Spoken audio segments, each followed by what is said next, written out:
अल्हम्दुलिल्लाहि नहमदुहु व नस्तईनुहु व नस्तगफिरुहु व नु'मिनु बिही व नतवक्कलु अलैहि व नऊज़ु बिल्लाहि मिन शुरूरि अनफुसिना व मिन सय्यिआति अअमालिना मन यहदिहिल्लाहु फला मुदिल्ल लहु व मन युद्लिल फला हादिय लहु व नशहदु अन ला इलाहा इल्लल्लाहु वहदहु ला शरीक लहु व नशहदु अन्न मुहम्मदन अब्दुहु व रसूलुहु सल्लल्लाहु तआला अलैहि व अला आलिहि व अस्हाबिहि व बारक व सल्लम तस्लीमन कसीरन कसीरा अम्मा बाद फ़अऊज़ु बिल्लाहि मिनश शैतानिर रजीम बिस्मिल्लाहिर रहमानिर रहीम। अब अल्लाह ने कहा हमने तकदीर को लिखा है किस पे? तख्ती पे, वो रिकॉर्ड हो। लेकिन हमें जब कुरान समझाएगा तो हमारे लेवल पे आके बात करेगा। समझ में आ रही है बात कि नहीं आ रही है? अब कुरान कह रहे हैं दाएं बाएं फरिश्ते जो कुछ तुम करते हो वो सब कुछ लिख रहे हैं। ऐन मुमकिन है वो रिकॉर्ड कर रहे हो, वीडियो बन रही हो हमारी। तभी तो कुरान कहता है जब अमाल नामा दिया जाएगा तो इंसान कहेगा ये तो सब कुछ यानी ऐसा है कि मेरी जिंदगी का कोई पहलू छुपा हुआ ही नहीं है। तो कुरान अल्फाज वो इस्तेमाल करता है जो हमारी समझ में आए, तो हर एक की समझ में आए, एक देहाती गंवार की समझ में भी आ जाए। तो कुरान कहता है अगर ये सारे समंदर स्याही बन जाएं, क्योंकि पहले जब लिखा जाता था तो कलम को स्याही में डुबो डुबो के लिखा जाता था, एक एक सफ़ा लिखने में टाइम लगता था। तभी तो हम पहले जो मुअल्लिफीन मुसन्निफीन गुजरे हैं उनकी मेहनतें देख के हैरान होते हैं। हाफिज इब्न हजर रहमहुल्लाह ताला ने फतहुल बारी लिखी है, सही है बुखारी की शरह, इतनी मोटी शरह है, आदमी कहता है कैसे लिखी होगी भाई, और एक एक सफ़ा बड़ा तहकीकी है। ऐसा ही नहीं है कि आज वो है ना एक पागल ने किताब लिखी बड़ी मशहूर हुई, लोग ने कहा है पागल किताब इतनी मोटी कैसे आ गई भाई इसकी। तो किताब जब आई है लोगों के सामने तो उस पर पहला सवाल था घोड़ा कैसे दौड़ता है, आगे लिखा हुआ था तगड़ तगड़ तगड़ तगड़ तगड़ तगड़। पूरी किताब में क्या लिखा हुआ था? तगड़ तगड़ तगड़ तगड़। आजकल एक अलग टाइप के मुसन्निफीन मार्केट में आ रहे हैं, इनसे होशियार रहे हैं। वो पता है क्या करते हैं? बहुत बाज लोग ऐसे हैं जिनकी मैं देख रहा हूँ दे तनादन किताबें मार्केट में आ रही हैं, हर 4 दिन बाद किताब। एक मौलाना साहब के पास गया, मैंने कहा यार मैंने जिंदगी में 3 या 4 किताबें लिखी हैं, मैंने 4 किताबें, मुझे पता है कि दिमाग हिल गया था वो 4 किताबें लिखने में। हर वक्त बैठा रहता था, कमर में दर्द हो गया था बैठ बैठ के ना, और तहकीक कर करके, और कई महीने लग गए थे, और फिर उसकी करेक्शन में कई महीने लगे। उसके बाद जाके मुझे लगा कि अब ये इस काबिल है कि इसको मार्केट में आ जाना चाहिए। हिल गया था मैं। तो आपकी हर 4 दिन बाद एक किताब मार्केट में आ रही है, कैसे लिख रहे हैं यार? तवज्जो चाहिए आप लोगों की। मार्केट में चल क्या रहा है? मार्केट में चल क्या रहा है? फिर बड़े बड़े मुसन्निफीन होते हैं, इनसे मुतासिर ना हुआ करें, देखा करें इसने कोई रिसर्च की भी है कि नहीं की है। ऐसा तो नहीं घोड़ा कैसे दौड़ता है तगड़ तगड़ तगड़ तगड़, ये भी नहीं लिखा होता खुद, ये भी कॉपी पेस्ट किया होता है घोड़ा कैसे दौड़ता है। तो फिर पता चला किसी कंपोजर के पास में गया कि यार फलां बहुत बड़े मुसन्निफ हैं, बड़ी किताबें मार्केट में आ रही हैं, आप उनकी किताबों को कंपोज करते हो, वो लिख के देते हैं, आप कंपोज करते हो, तो वो क्या तरीका होता है? उन्होंने कहा कोई मसला नहीं। उन्होंने कहा वो ऐसे किताब लिखते हैं, मार्केट में जो चल रहा है वो बता रहा हूं मैं। किताब ऐसे लिखते हैं कि किसी टॉपिक पर एक किताब है ना, जैसे फर्ज कर लो तिजारत पर कोई किताब है, इस्लामी किताब, तो पहले से किताब लिखी हुई है 8-10 किताबें हैं। कह रहे हैं वो 8-10 किताबें मेरे सामने ला के रखते हैं और कहते हैं ये वाला उन्वान उठाओ, यहां से यहां तक लिखो, फिर इस किताब का यहां से यहां तक ये कंपोज करो, फलानी किताब का ये वाला सफ़ा यहां से लेके यहां तक। जैसे स्कूलों में जब फर्रा देखा है ना, फर्रे का लफ्ज याद है? भूल गए? हमारे दौर में उसको फर्रा कहते थे, छपाई कहते थे उसको। न्यूटन का पहला कानून नहीं पता तो ये लिखा हुआ है ना, छाप दो जाके। समझ में आ रही है बात? तो 8-10 किताबें एक टॉपिक पे ली और उसमें क्या ये वाला यहां से यहां तक, यानी दूसरों की सारी तहरीर अपनी तरतीब से छाप दो। इसका नाम तसनीफ व तालीफ। नहीं आ रही मेरा ख्याल है बात? मैंने 2006 में किताब लिखी थी 4 शादियों पे, जो बड़ी मारिकतुल आरा किताब है। अल्लाह ताला जो उस किताब को पढ़ के दुनिया से गए हैं, अल्लाह उनकी मग़फ़िरत फरमाए, उनके दर्जात को बुलंद फरमाए। बहुत से लोग वो किताब पढ़ने के बाद फालिज का शिकार हो गए। ये किताब पढ़ी है तो बेगम ने देख लिया ना पढ़ते हुए, उनको कुछ ने अमल की कोशिश की, उस वजह से कुछ पढ़ने की बात ही चले गए दुनिया से। यानी हुआ ये कि कुछ ने किताब पढ़ी तो एहसास कमतरी में चले गए कि इस्लाम तरगीब दे रहा है, और हम 50 साल के हो गए कुछ भी नहीं कर पाए, टेंशन में हार्ट अटैक हुआ उनको। कुछ ऐसे जिन्होंने पढ़ी और अमल की कोशिश की, बेड़ा ही गर्क हो गया बेचारों का। कुछ ऐसे जिन्होंने पढ़ी है सिर्फ और बीवी ने पढ़ते हुए देख लिया, और उसके बाद जो उनके हालात हुए। एक डॉक्टर मुझे मिले, कहते हैं मैंने मजाक में घर में कहा, और फिर उस डॉक्टर का जो हशर हुआ, काफ़ी दिन हो गए मैं मिला नहीं, अल्लाह करे कि जिंदा हो, इरादा है उनसे मुलाकात करने का कि क्या रिपोर्ट है। खैर, तो वो किताब जब मैंने लिखी है तो कमाल की बात है, अभी मैंने उस किताब को कंपोज किया था, मार्केट में लाया नहीं था, और उस नाम से 2-3 किताबें पहले आ गई। मैंने कहा यार मैं तो पूरी पूरी रात जाग के इसको लिखता रहा हूं, तहकीक करता रहा हूं, किताबें खोल के बैठा रहता था पूरी पूरी रात, और इतनी रिसर्च की है, और उसके बाद जाके एक चीज लिखी है। और ये जो साहब हैं ये आलिम भी नहीं है, कमाल की बात ये है, वो आलिम भी नहीं है और किताब छाप दी। और कमाल की बात है उस किताब पे उन्होंने उलमा से तकरीज भी लिखवा दी। तकरीज का मतलब होता है उलमा की तरफ से एक हौसला अफजाई की, बड़ी जानदार किताब है। और मेरी किताब पे जिन उलमा से मैंने तकरीज लिखवाई, उन उलमा ने उस किताब पे मुझसे भी ज्यादा अच्छी तकरीज लिखी, मेरी किताब से भी ज्यादा। नहीं आई मेरा ख्याल है बात, मैं हैरान। तो मैंने कहा एक बहुत बड़े आलिम होंगे, अल्लाह ने इनको कमाल दिया, रातों रात इन्होंने उस मौजू पर किताब लिख दी, जबरदस्त। मैं मिलने के लिए गया तो पता चला आलिम ही नहीं है वो। मैंने कहा फिर पढ़नी चाहिए यार, अगर इस मेरी किताब से ज्यादा अच्छी किताब मार्केट में आ गई है तो फिर मुझे अपनी किताब चलाने की क्या जरूरत है। जब मैंने वो पढ़ी तो पता चला सारी मेरी किताब से छापा हुआ था। और अब छापा कैसे, जब हमारी किताब मार्केट में आई नहीं है तो छप कैसे गई उनकी किताब। तो वो मुझसे मुताले के लिए लेकर गए थे, जो कंपोज शुदा सफात है ना, एक दफा वैसे ही ले गए थे, मुझे याद आया, वहीं ये छपाई, कंपोजर से बोला यहां से यहां तक, यहां से यहां तक, यहां से दे दनादन ले भैया। और कमाल की बात यह है कि पहली दफा जब किताब आती है ना तो उसमें कुछ ना कुछ गलतियां रह जाती हैं। जैसे कोई हदीस थी, उसका रेफरेंस मैंने दिया, किताब का नाम कंपोजिंग में गलती से गलत नाम पड़ गया हदीस का, तो वहां भी वो नाम क्या था, गलत। उनको ये भी नहीं पता था कि असल नाम ये नहीं है, ये तो कंपोजर की गलती से हुआ है। इल्म का लेवल ये था उनका। किसी आलिम की किताब का हवाला दिया, वो किताब का नाम गलत डल गया, तो वो उन्होंने भी वो नाम क्या डाला हुआ था, गलत क्योंकि छपाई में ऐसा ही होता है ना। और कुछ हदीसें ऐसी थीं जो मैंने इसलिए नहीं लिखी कि जो ज़ईफ होने की वजह से उन्होंने कहीं नेट से उठा के वो भी डाल दी, हालांकि मैंने तर्क कर दी थी कि ये सही हदीसें नहीं है। उन्होंने गूगल पे लिखा होगा तो वहां से उठा के वो ऐड कर दी कि भाई हमारे कुछ इजाफों के साथ है ये। मैंने कहा वाड़े वाह, ये चल रहा है किसमें, मार्केट में। फिर एक और आ गई उसी मौजू में, तो जे दनादन छपाई चल रही थी। और सुनो, फिर पता चला इस मुअल्लिफ की और भी बेशुमार किताबें हैं, और उन किताबों पर लिखा हुआ है उलमा की तरफ से कि किताब लिखने वाला आलिम नहीं है, माशाअल्लाह। फिर भी इसके इल्म की अप्रोच देखो, उन उलमा को भी धोखा दिया। तो समझ में आ रही है बात कि नहीं आ रही है, मार्केट में धोखे चल रहे हैं। तो मैं बात कहां से मैंने शुरू की थी, कहीं और निकल गया मैं, नहीं वो किताब पे कहां से आया।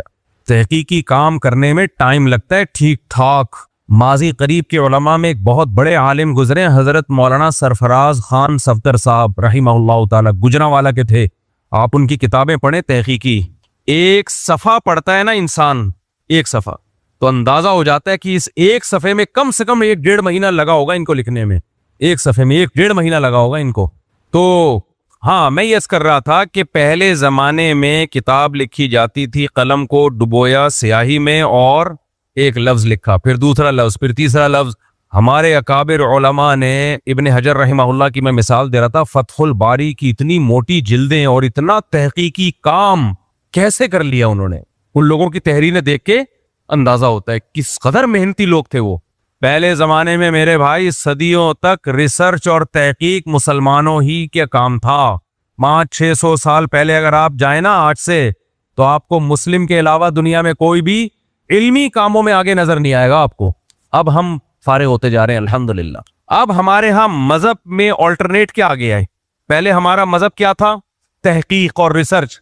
समझ में आ रही है बात, चाहे दीन की हो चाहे दुनिया की हो। जब से हमारी हुकूमतें कमजोर हुई, खिलाफतें खत्म हुई, मगरिबी दुनिया का हम पे तसल्लुत हुआ, उसके बाद से हमारा मजहब खाना पीना, जिन चुड़ैल, भूत, अमलियात, फलीते पलीते, ये है, ये क्या बन गया है, दीन। माशाल्लाह बहुत तरक्की पर है आजकल मुसलमान। फिर मैं ये टॉपिक पे आऊंगा तो फिर आपको पता है कि ये मेरा फेवरेट टॉपिक है, आमिलों को गालियां देना, बुरा भला कहना। तो फेवरेट टॉपिक पर आया तो फिर मैं ही अपनी मन में ही खुश होता रहूंगा, आप थोड़े बोर हो जाएंगे, तो मैं इसलिए टॉपिक को, बाज टॉपिक ऐसे होते हैं कि मुझे जब खून बढ़ाना होता है तो मैं वो छिड़ देता हूँ। मुझे अगर कमजोरी महसूस हो ना, थकावट महसूस हो, तो आमिलों को बैठे बैठे गालियां देना शुरू करता हूँ, एकदम जिस्म में करंट भरना शुरू हो जाता है, इतना मजा आता है। तो और 2 नंबर आमिलों को नहीं, ये जहन में रखना, लोग कहते हैं हाँ 2 नंबर आमिल लोग, नहीं 1 नंबर को, 2 नंबर को। इतने फारिग नहीं है कि हम 2 नंबरों को बुरा भला कह के अपना टाइम जाया करें। खैर जी, आगे चलते हैं हम। बड़ी मुश्किल से मैं ब्रेक लगा रहा हूँ, दिल अभी बहुत चाह रहा है, लेकिन आप लोग की खातिर कुर्बानी दे रहा हूँ मैं, आपकी खातिर बहुत बड़ी कुर्बानी दे रहा हूँ। ये आपको एहसास नहीं है कि आप लोग कहेंगे हम ये आमिलों का सुनने नहीं आए आपसे।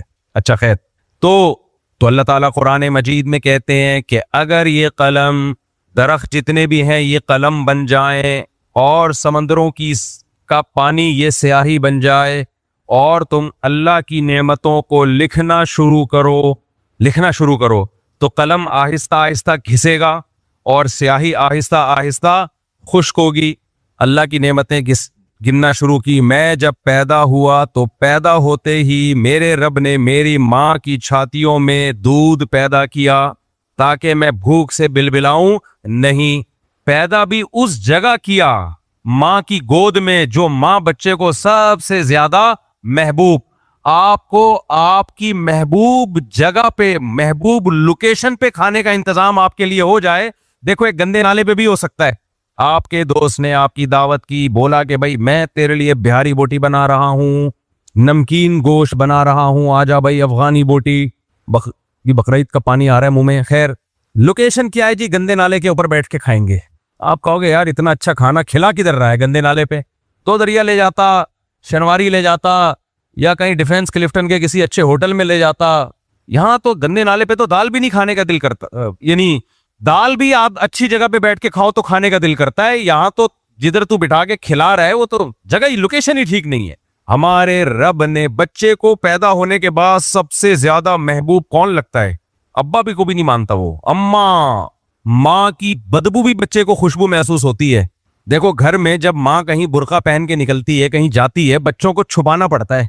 याद होगा अपना बचपन भी आपको, बच्चों को टोपियां करानी पड़ती हैं। अम्मा के लिए घर से निकलना आसान नहीं होता। बच्चे दुमछल्ले की तरह पीछे चिपक के जा रहे हो, बच्चा नहीं छोड़ता अम्मा को 1 मिनट के लिए भी, अम्मी चाहिए।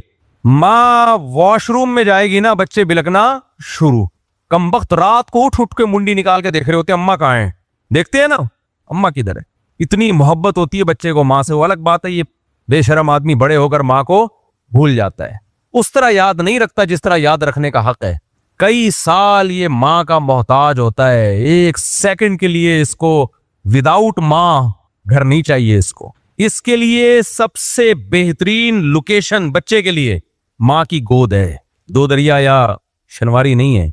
मुझे किसी ने पैसे नहीं दिए होटल को प्रमोट करने के लिए, मुंह से निकल गया ये। खैर, और ये एआई जनरेटेड जो मंजन बेच रहा हूं ना आजकल मैं, प्रोस्टेट, गुदूद और मर्दाना कुव्वत, ये मैं नहीं हूं। ये एआई से बनाई हुई चीजें हैं जो मेरे नाम से कमबख्त बेगैरत लोग, बेशरम लोग बिकवा रहे हैं और हराम कमा रहे हैं। खैर, तो सबसे बेहतरीन लोकेशन बच्चे के लिए क्या है? माँ की गोद। चाहे वो मैली कुचैली हो। अपना बचपन याद करो ना, कोई अजनबी औरत गोद में उठा लेती थी, कैसा बुरा लगता है। अपनी माँ जैसी मैली कुचैली हो भाई, बच्चे को खुशबू आती है उसमें से, और माँ को भी बच्चे की गंदगी से गंदगी महसूस नहीं होती। देखो कोई बच्चा घर में आके कोई पोटी वोटी कर दे, माँ कैसा घिन खा रही होती है। अपना बच्चा तो सुबह शाम ये काम कर रहा होता है, उससे उनको घिन नहीं आती, क्योंकि अपनाइयत का एहसास। इंसान को अपनी गंदगी से घिन नहीं आती है, दूसरे की गंदगी से घिन आती है। तो माँ को बच्चे की गंदगी से भी उस तरह घिन नहीं आती है, उसमें उसको वही एहसास होता है कि अपनाइयत का एहसास। तो अगर हम अल्लाह के एहसानात लिखना शुरू करें, बेहतरीन लोकेशन दी खाने के लिए, माँ की गोद बिल्कुल सीने से लगा के दूध पिलाती है, इससे बेहतर लोकेशन बच्चे के लिए हो नहीं सकती। और खुराक भी क्या, बच्चे के लिए बिहारी बोटी ना, बिरयानी नहीं, बच्चे के लिए मेडिकली भी और उसकी लज्जत के लिहाज से भी माँ के दूध से बेहतर इस कायनात में कोई चीज नहीं है। समझ में नहीं आ रही बात? डॉक्टर कहते हैं कि माँ के दूध और बच्चे का जो रिलेशन है ना, ये रूहानी ताल्लुक है। ये रूहानी का लफ्ज डॉक्टर नहीं इस्तेमाल करते, लेकिन मैं उसको अपने अल्फाज में एक्सप्लेन कर रहा हूं। ये मादी नहीं है, जैसे डब्बा है ना, डब्बे में तो जितना है मिला के पिला दो ना ना ना। बच्चे में जो तब्दीलियां आती हैं उसी हिसाब से माँ के दूध में भी तब्दीलियां आ रही होती हैं। बच्चे में जिस चीज की कमी होगी, माँ के दूध में वो उन मिनरल की मिकदार बढ़ जाएगी। ये ऑटोमेटिकली हो रहा होता है। बच्चा बिलकेगा दूध से। हमारे उस्ताद बताते हैं गांव में औरतें खेतों में जो काम करती थी, उनको पता चल जाता था कि हमारे बच्चे को भूख लगी हुई है, रो रहा है। ऐसा अल्लाह ने कनेक्शन बनाया है बच्चा जब भूख से बिलबिला के रोता है, माँ की छातियों में दूध उतरना शुरू हो जाता है। ये कनेक्शन डब्बे में और बच्चे में हो सकता है? क्या हो गया भाई? ऐसा सिस्टम बनाया कुदरत ने। तो ये एक नेमत, आप एक सफा तो इसी को एक्सप्लेन करने में लग जाएगा, इसी को एक्सप्लेन करने में। फिर मोहब्बत मिलती है, सरपरस्ती करने वाला बाप मिलता है। माँ अकेले बच्चे को नहीं पाल सकती अगर शौहर का साया ना हो। जो इतनी मोहब्बत से बच्चों को पालती है, सरपरस्ती किसकी होती है? बोलो ना, मर्द की। तभी वो महफूज होके पालती है। एक तो जब भी मैं कुछ बातें करता हूं, कुछ औरतों की तरफ से बड़े तबीयत से गालियां नीचे आती हैं कमेंट्स में। कुछ दिन पहले मैं ये कह रहा था कि माँ जो है बच्चे को पालती है तो बाप का साया होता है, बाप की सरपरस्ती में अगर बाप का साया ना हो तो उस इज्जत के साथ बच्चे को पाल नहीं सकती। तो कुछ खवातीन दबा के, ऐसा लग रहा था तवे पे बैठ के कमेंट्स कर रही हैं, हमारे मियाँ तो बच्चे ही पैदा कर रहे हैं, आज तक बच्चों का खर्चा नहीं उठाया उन्होंने, हमारे मियाँ तो ऐसे बच्चे पैदा हो रहे हैं। मजाल है अगर मियाँ बच्चों का खर्चा उठाए तो हमें कोई तकलीफ नहीं है कि हम बच्चे पैदा करें, खर्चा नहीं उठाते, ये नहीं है वो नहीं है। भाई मैंने एक जर्नली बात की है, जो कम बखत खर्चा नहीं उठा रहा तो वो मेरा कसूर थोड़ी है। मैंने थोड़ी कहा कि खर्चा नहीं उठाओ। एक मोटा आदमी मर गया, लोग कंधा नहीं दे रहे उसको, उसके बच्चे कह रहे हैं महल्ले वालों से कंधा दो, कह रहे हैं हमने थोड़ी मारा है। भाई कंधा आसान देना, इतना भारी था उसको कंधा देना आसान नहीं था। लोग कह रहे हैं हमने थोड़ी मारा है, हम कंधा देंगे तो हमें कौन कंधा देगा? सवाल पैदा होता है। इतना भारी आदमी था ना कि लोग कह रहे हैं इसको हमने कंधा दिया तो हमें कौन कंधा देगा। तो उन खवातीन से जिनके मियाँ जालिम हैं, बच्चों का खर्चा नहीं उठा रहे, उनसे मैं कहता हूं कि वो मैंने उनको नहीं कहा तो उनका गुस्सा मुझ पे क्यों उतार रही हो भाई? मैं तो जर्नली मियाओं की बात कर रहा हूं। आम तौर पर जो मार्केट में जो मियाँ चल रहे हैं वो आम तौर पे बच्चों का खर्चा उठाते हैं। मेजॉरिटी उठाती है खर्चा, अल्हम्दुलिल्लाह सारा खर्चा उठाती है मेजॉरिटी। चंद मुस्तस्नायात तो होते हैं, वो तो जालिम लोग हैं, वो तो बेशरम बेगैरत लोग हैं, उनको तो जितनी गालियां दी जाए कम वक्तों को, आमिलों से ज्यादा गालियां तो खैर मैं नहीं दूंगा, लेकिन बहरहाल जितनी गालियां दी जाए कम है। परसों किसी ने कमेंट्स किए हुए थे, खातून ने, कि एजुकेशन के बगैर हमें रिश्ता नहीं मिलता, जॉब के बगैर। यानी एक ये ट्रेंड चल पड़ा है मार्केट में कि बहू जॉब वाली चाहिए। तो मैंने वो जो मसाइल सेशन में मैं जाता हूँ ना, लाइव सेशन में सवाल जवाब, आजकल बकरीद के मसाइल पे ना मैं 9:15 बजे चल रहा था कि यानी लाइव सेशन में, तो उसमें ये एक खातून ने बोला कि जॉब के बगैर आजकल रिश्ता लड़कियों को नहीं मिल रहा, ससुराल को जॉब वाली बहू चाहिए। देखो एक दफा तबीयत से बेगैरत बन जाओ तो क्या जा रहा है, ये बीच में क्यों लटके हुए हो? ये मेरी समझ में नहीं आता। अंग्रेज एक तरफ हो गया, क्या ख्याल है? वो इस्लाम को नहीं मानता, वो कहता है बीवी चाय भी अपने खर्चे पे पिएगी और 50 साल में हम शादी करेंगे, उससे पहले गर्लफ्रेंड और एंजॉय ठिश पिश। हत्ता के गर्लफ्रेंड को भी अपने खर्चे पे बर्गर नहीं खिला रहे। वो बेगम चड्डी पहने, बनियान पहने, वो कह रहे हैं तुम्हारा हेडिक है मेरा हेडिक नहीं है, म्यूचुअल अंडरस्टैंडिंग से हम भी ठिश पिश करके थोड़ा सा टाइम गुजारेंगे। एक आध बच्चा अगर कुदरती तौर पे हो गया तो ठीक है, नहीं हुआ तो भी क्या है, ठीक है, क्योंकि टेंशन नहीं लेनी, हमने जिम्मेदारी नहीं उठानी, इंजॉय करो, खुद भी जियो और हमें भी जीने दो। गोरे का ये कॉन्सेप्ट है। आप भी आहिस्ता आहिस्ता खिसक के उधर ही को जा रहे हो, तो एक दफा चले जाओ ना तसल्ली से। अबे क्या हो गया भाई, फिर मुझे गुस्सा आना शुरू हो रहा है यार। और अगर आप कहते हो वो कल्चर गलत है तो फिर पूरे इस्लाम को मानो ना, या तो वो गलत है या इस्लाम गलत है, माज़ अल्लाह। और अगर इस्लाम को मानते हो तो इस्लाम औरत को कमाने को प्रमोट करता है? मुझे जवाब दो। इस्लाम कहता है बीवी बच्चों की सारी जिम्मेदारी माली किस पर है? मर्द पर है। औरत मजबूरी में कमाए एक अलग बात है, बिला जरूरत उसका कमाना ठीक नहीं है। वकरना फी बुयूतिकुन्ना, कुरान कह रहा है घरों में करार पकड़ो। घर औरत के लिए बने हैं, घर वाली कहा जाता है, अहलुल बैत कहा जाता है। बैत अरबी में घर को कहते हैं, बीवी को उर्दू में भी घर वाली कहते हैं और अरबी में क्या कहते हैं, अहलुल बैत, अहले बैत। कुरान ने जब नबी की बीवियों को खिताब किया तो अहले बैत कहा है। तो घर वाली जब होगी जब घर में रहेगी। आप कह सकते हो कि ऑफिस में जाके भी तो घर आ जाएगी ना शाम को, वो तो आप भी आ जाते हो शाम को घर में, आपको घर वाला क्यों नहीं कहा जाता? अबे बीवी को घर वाला इसलिए कहा जाता है 24 घंटे घर में रहती है, कभी कभार घर से बाहर निकलती है, और आप ज्यादा घर से बाहर रहते हो जॉब की वजह से, शाम को घर पे आ जाते हो। सारी सेटिंग का बेड़ा गर्क कर दिया यार। जो फितरत की बनाई हुई सेटिंग है, खुदा को नहीं मानते तो नेचर को तो मानता है ना हर शख्स। अबे भाई कुछ लोग मुल्हिद होते हैं, खुदा को नहीं मानते लेकिन वो नेचर को सुपीरियर मानते हैं। तो नेचर क्या कहती है? नेचर भी यही कहती है कि औरत का काम बच्चे पालना, बच्चों को संभालना, घरदारी है। मर्द का काम क्या है? कमाना है। एक बड़ी लिबरल किस्म की आंटी थी, एक दिन मुझसे पूछने लगी, ये खुदा ने ऐसा निजाम बनाया, खवातीन को मेंसेस आते हैं और ये जो है ये हम औरतों के साथ ऐसा क्यों है? मैंने कहा इसलिए है ताकि औरत घर में रहे। कहाँ रहे वो? वो घर के लिए बनी है। हैज और निफास का खून आता है, उसको प्रेगनेंसी होती है, इसमें उसके लिए बहुत मुश्किलात खड़ी हो जाती हैं। अब ये सुन के औरतों को मिर्चें लग जाती हैं। भाई कुदरत ने तुम्हारे साथ ये लवाजिमात लगाए हैं। आपको पता है जब खवातीन को मेंसेस शुरू होते हैं उनकी तबीयत में बहुत ज्यादा चिड़चिड़ापन पैदा होता है, डिस्टर्ब होती हैं। आप इस हालत में उनको ऑफिस में ले जाके बिठा दो तो सारा काम खराब हो जाएगा। मेंसेस आना, मैं खुदा की कसम औरत का मजाक उड़ाना मकसद नहीं है। हमें भी किसी औरत ने जना है, हमें भी किसी औरत ने जना है, हमारी भी माएं बहनें हैं, बेटियां हैं, लेकिन नेचर से तो नहीं लड़ो ना। अल्लाह ने जो औरत के साथ ये कमजोरियां लगाई हैं, ये लगाई इसलिए, ये बताने के लिए कि ये घर की जीनत है, ये मेहनत और मुश्किल काम करने के लिए नहीं है। इसके जिम्मे एक मुश्किल काम है, औलाद का जन्ना। इसके अलावा और कोई मुश्किलात नहीं है इसके कंधों पे, और जन्ना इसका काम है। उस बच्चे की रिस्पॉन्सिबिलिटी सारी जिंदगी की वो इसके शौहर का काम है, वो इसका काम नहीं है। समझ में आ रही है बात के नहीं आ रही? तो मर्द को फारिग थोड़ी रखा है अल्लाह ताला ने। अब अजीब निजाम बना दिया यार, बीच में लटक गए हो साले। साले से याद आया, वो खातून ने फिर शिकायत की मेरा साला ऐसे कर रहा है। मैंने कहा तो इज कॉल्ड साला, वो क्या होता है, वो शौहर के भाई को क्या बोलते हैं, सॉरी देवर, उल्टा कर लें इसको। ये ससुराली रिश्तों के नाम ना नंद, जिठानी, देवरानी, ये मुझे कभी याद ही नहीं हुए। हर दफा सोचना पड़ता है कि ये देवरानी किसे कहते हैं, जेठानी किसे कहते हैं। हाँ, इतने होलसेल के हिसाब से हम सबको एक ही तरह, सबको साले की निगाह से ही देखते हैं हम। ससुराली रिश्ते अल्लाह बहुत अच्छे होते हैं अल्हम्दुलिल्लाह। खैर, तो भाई एक तरफ हो जाओ, समझ लो, या इधर हो जाओ, या पूरे बेगैरत बन जाओ, या फुल गैरतमंद बन जाओ। एक तरफ हो जाओ, इससे सुकून, अंग्रेज की तबीयत में सुकून आ गया है। अंग्रेज की तबीयत में सुकून आ गया। क्यों सुकून आ गया?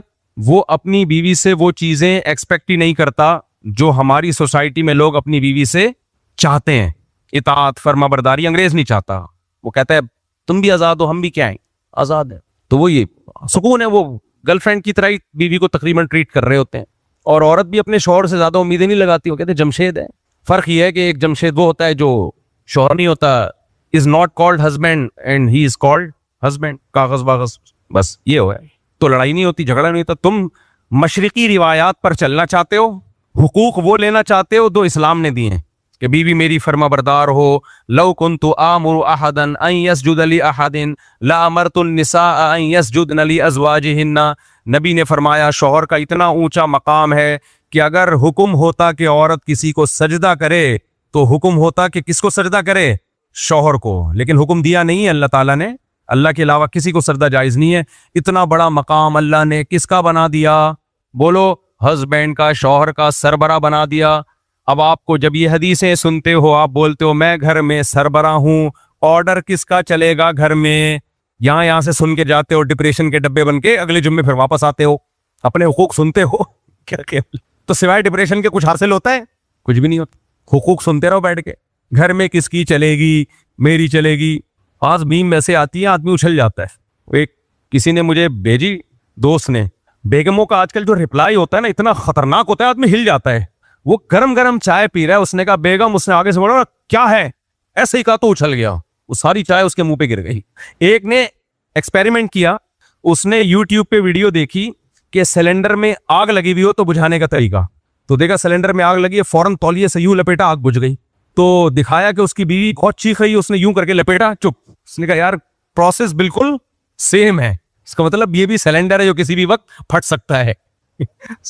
ये मजाक है, खवातीन नाराज ना हो, ये सिर्फ मजाक है। मेरी खैर नहीं होती जो गालियां पड़ती है मुझे, ये मजाक है। खैर, आजकल मजाक करके बताना पड़ता है कि ये मजाक है, तो आप ना लपेट दें। तो आजकल बंदा कर क्या रहा है, हुकूक उसको इस्लामी चाहिए। कौन से चाहिए? इस्लामी। कि मैं घर का सरबरा हूं, ऑर्डर किसका चलेगा? मेरा चलेगा, मेरी परमिशन के बगैर घर में कुछ नहीं होगा। लेकिन बेगम उसको वो चाहिए जो कमा के खिलाए। समझ में आ रही है बात? बेगम का खर्चा पूरा नहीं उठाना। हदीस में आता है जैसा खुद खाते हो वैसा बीवी को खिलाओ। बाहर निहारियां फोड़ रहे हो, बर्गर फोड़ फोड़ के आ रहे हो, बिरयानियां फोड़ फोड़ के आ रहे हो, बेगम को दाल पे सेट कर दिया है, ठीक है ना। खुद अपने लिए एयर कंडीशन रूम है, बेगम को मच्छरों वाली जगह पर। ऐसे भी हैं नालायक। आप कभी मेरे साथ आओ, खुद खुशबू लगा के मैं आपको बताऊं मार्केट में चल क्या रहा है। मैं तो हैरान हो जाता हूँ यार, कैसे कैसे बेगैरत है। बहू लाए हैं घर से, किसी के घर से बहू लेकर आए, उनके पांव पकड़ पकड़ के सबके कमरे में एसी है, बहू के कमरे में एसी नहीं है। यार तुम बेगैरती की तो इंतहा है। रिश्ता लेने से पहले तो ऐसे भिखारी बने हुए होते हैं, जब मिल जाए तो यह हालात किया हुआ है। तो खैर, तो बेगम चाहिए मॉडर्न, और हुकूक उससे वो वाले चाहिए जो कौन से हों, इस्लामी। खवातीन का भी यही हाल है माशाल्लाह। मियाँ चाहिए जो कमाने की मशीन हो, कमा कमा के खिलाए, सारी जिम्मेदारियां उठाए। अंग्रेज वाला मियाँ नहीं चाहिए, नहीं है। बस मियाँ इस्लामी, इस्लामी से मेरे मुराद दाढ़ी या नमाज वाला इस्लामी नहीं, सिर्फ इतना इस्लामी हो जो इस्लाम ने जो बीवी को हुकूक दिए वो वाले हुकूक जानता हो। समझ आ रही है बात? वो ये जानता हो कि कुरान में लिखा हुआ है कि जब साली आया करे तो नजर झुका लिया करो, बीवी के अलावा इधर उधर आंटियों को देखने की कोशिश मत करो। बीवी चाहती है मुझे मियाँ ये वाला एन इस्लामी मियाँ चाहिए। ये इस्लामी हो गया ना? क्या ख्याल है भाई? यार आप लोग को गर्मी लग रही है तो मुझे भी लग रही है, थोड़ा हाँ हूं करोगे तो बात चलेगी ना आगे। इस्लामी मियाँ चाहिए जो मुकम्मल खर्चा मेरा उठाए, इधर उधर औरतों से दोस्तियां ना लगाए, किसी से मुस्कुरा के बात भी ना करे, काम काज में घर में जैसे नबी अपनी जौजा के साथ हाथ बटाया करते थे, वो हदीसें भी सुना रही होती हैं। देखो नबी सल्लल्लाहु अलैहि वसल्लम तो अपनी अज़वाज के साथ घर के काम काज में हाथ बटाते थे, तुम तो आते हो और उधर मुंह करके सो जाते हो या मोबाइल हाथ में लेके उसी में बिजी हो जाते।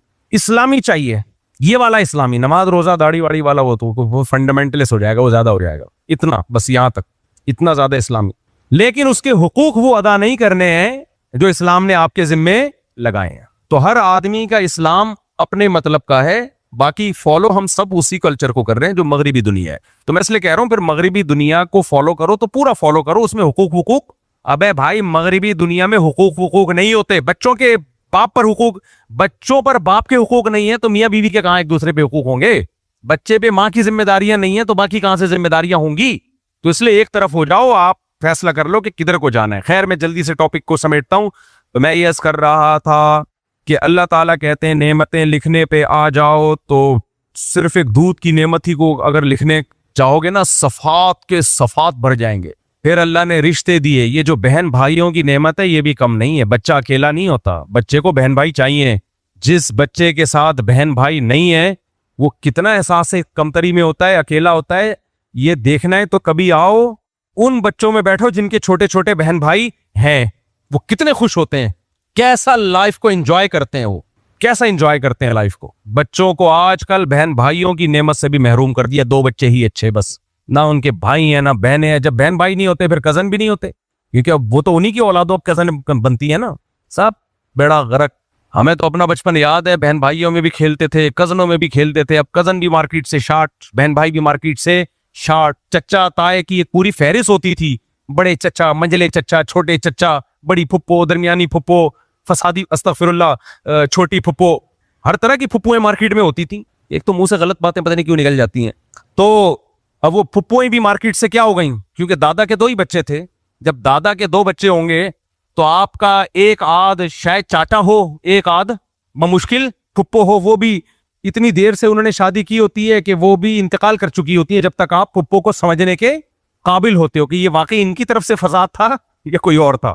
इंतकाल हो चुका होता। सारा फैमिली का सेटअप क्या कर दिया, बेड़ा गर्क। कुछ दिन पहले बड़े मियाँ का फोन आया, मैंने उनसे वादा किया था मैं आपके घर मिलने आऊंगा, लेकिन वो ना मैंने नंबर महफूज कर सका। मेरा बयान सुनने के बाद अगर उनका बेटा मुझसे राब्ता करे तो अच्छी बात है। उनके बेटे मुझसे मिलने के लिए भी आए, मुझे बहुत दावत दी कि आप हमारे घर आए। उस वक्त तो मैंने उज़र कर लिया, फिर अपने अब्बा से मेरी बात कराई, तो फिर अब्बा से बात जब मेरी हुई मैंने कहा इनके घर जरूर जाऊंगा, लेकिन ना मुझे उनका नंबर याद है ना मैं उनका नाम याद है। अगर बयान में सुनने के बाद वो राब्ता करें किसी तरीके से तो भाई मैं आपके घर जरूर जाऊंगा। उन्होंने मुझे वीडियो कॉल पे अपने अब्बा से बात कराई। उन्होंने कहा मुफ्ती साहब मैं गरीब आदमी था, आपके बयानात में सुनता हूं, कहने लगे मैंने जल्दी निकाह भी किया, मेरी औलादे भी आज ऐश कर रहा हूं, लोगों को बताएं। बच्चे बड़े होते गए, कमाना शुरू किया, घर में नस्लें भी आई, खानदान भी आया और पैसा भी आया। देखो औलाद कमाने की मशीन होती है। फैमिली प्लानिंग वाली बताते हैं कि औलाद पे खर्चा होगा, वो कमबख्तो खर्चा होता है। खर्चा तो हर कारोबार पे भी होता है, हर जगह खर्चा होता है, उसका आउटपुट भी तो देखो क्या है। बच्चा जब पैदा होता है सिर्फ एक पेट लेके पैदा नहीं होता, 2 हाथ और 2 पांव लेके भी पैदा होता है, जिसमें 10 आदमियों को खिलाने की ताकत होती है। तो नस्ल बढ़ेगी तो पैसा भी आएगा। शुरू में तो आपका खर्चा होगा, उसके बाद ये भी तो कमाएंगे। जब आप कमा रहे हो तो ये क्यों नहीं कमाएंगे? सारे बच्चे माज़अल्लाह खुदा न ख्वास्ता माजूर थोड़ी पैदा होते हैं। तो उन्होंने मुझे बताया, मुफ्ती साहब मेरे घर आओ, मेरे बेटे, मेरी बहुएं, मेरे दामाद, मेरे पोते, मेरे नवासे, आज अल्लाह ने दुनिया की हर नेमत दी है। मैंने उनसे वादा किया था आऊंगा, लेकिन नंबर गायब हो गया मुझसे। तो वो बयान सुनेंगे इंशाल्लाह, तो जाऊंगा मैं, व्लॉग भी बनाऊंगा इंशाल्लाह। गाय के व्लॉग तो आपने देखे होंगे, जरा ये व्लॉग भी देखो आप। खैर, तो इसलिए अपने बच्चों को बहन भाइयों की नेमत से महरूम मत करो। अपना खर्चा बचाने के चक्कर में बच्चों को खर्चे से ज्यादा मोहब्बतें चाहिए। गरीब के बच्चे भी बहुत अच्छे पल जाते हैं बहन भाइयों में खेल के, सूखी रोटी पे भी गुजारा हो जाता है। खुराक को इतना बड़ा इशू मत बनाओ जितना बना लिया है। तालीम को और खुराक को, पैसे हैं अच्छी तालीम दो, खुराक भी अच्छी नहीं है, जितना है उस हिसाब से खिलाओ पिलाओ बस। कोई जरूरी नहीं हर एक के लिए ना तालीम जरूरी है ना खुराक अच्छी जरूरी है। जितनी अल्लाह ने दी है उसके हिसाब से दो। डॉक्टरों ने बेवकूफ बनाया हुआ है। यूट्यूब पे जाके डॉक्टर बैलेंस डाइट ऐसी बताते हैं, आदमी कहता है गरीब मैं तो गया यार, मेरा तो प्रोग्राम बढ़ गया। जिसको अल्लाह ने पैसा दिया है वो डॉक्टरों की वीडियो देखे, उसको फॉलो भी करे। मैं नहीं कह रहा डॉक्टर गलत कहते हैं, फॉलो करे उस बैलेंस डाइट को। जिसको अल्लाह ने पैसा नहीं दिया, पराठों पे सेट हो गया है। मैंने 90 साल की दादियों को पराठे फोड़ते हुए देखा है। अपनी दादियों की बात कर रहा हूं, 85-90 साल में पराठे खा रही थी, शुगर की पेशेंट भी थी। लाहौर में हमारी एक दादी थी रिश्ते की। मैंने कहा आप इस उम्र में पराठे खा रही हैं और आपको शुगर भी है। उनका पोता भी कह रहा है इनको समझाओ यार। मैंने कहा अब 90 साल में नहीं भी समझी तो क्या हो गया, क्या ख्याल है? तो मैंने कहा आप इस उम्र में पराठा खा रही हैं। उन्होंने कहा बेटा सारी जिंदगी खाया है। यहां साइंस क्या होती है? फेल होती है। तो अल्लाह ताला ने बता दिया है। मैं नहीं कह रहा डॉक्टर गलत कहते हैं, आप खुराक को फॉलो करें। डॉक्टर जो बता रहे हैं ये खाओ, फिर 2 अंडे और 4 फलाना और फिर ये बटर और इसमें वगैरह वगैरह वगैरह वगैरह और इतना बाउल सलाद का, ये सब उन लोगों के लिए है जिनकी जेब में पैसे हो। जिनकी जेब में पैसे नहीं है वो जो घर में मिल रहा है ना खा के इंशाल्लाह सही रहो। और आजकल कुछ अच्छे डॉक्टर भी हैं जो गरीबों के लिए भी बैलेंस डाइट बता रहे हैं, वो फॉलो कर लो। और मैं आपको एक बात बताऊं, जिसके पास खाने को नहीं है ना उसकी सेहत ज्यादा अच्छी है। वजह उसकी है कि सारी बीमारियां खाने से ही आ रही हैं, भूखा रहने से कोई बीमारी नहीं होती। नहीं है खाने को, रोजा रखो। हमारे नबी सल्लल्लाहु अलैहि वसल्लम घर में आते, पूछते अम्मी आयशा से कुछ खाने को है, वो कहती है नहीं है, कहते चलो आज हमने रोजा रख लिया। तो हमारे नबी से अच्छी सेहत किसी की हो सकती है? तो इसलिए अपने बच्चों को भी महरूम मत करो, समझ रहे हो।